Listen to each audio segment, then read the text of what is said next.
المندوب السامي للتخطيط: مشكل ارتفاع الأسعار محلي ولا علاقة له بالخارج.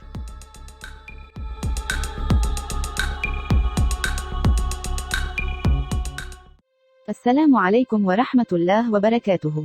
اكتبوا لا إله إلا الله محمد رسول الله في التعليقات. رسم المندوب السامي للتخطيط أحمد الحليمي واقعا أسود لما يعيشه المغاربة حاليا مع غلاء الأسعار، إذ أكد أن مشكلة الضخم الذي يضرب بقوة مفاصل الاقتصاد الوطني بلغ مستويات قياسيه.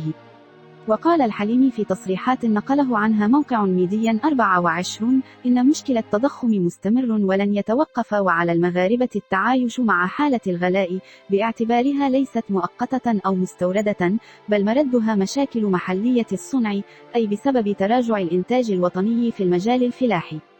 وشدد المندوب السامي للتخطيط على ضرورة تعامل الحكومة بوضوح تام واحترام مع الرأي العام الوطني واعتباره ناضجا، داعيا إلى مصارحة الشعب وقول الحقيقة حتى يستوعب الإصلاحات التي يجب القيام بها.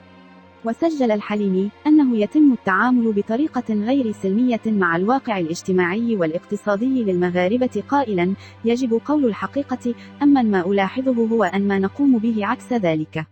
وأكد المتحدث أن بات من الضروري بحث حلول عاجلة للوضع خاصة على مستوى العرض وليس الطلب، وذلك في رد ضمني على تقرير بنك المغرب الذي قرر رفع سعر الفائدة إلى 3% لمواجهة التضخم.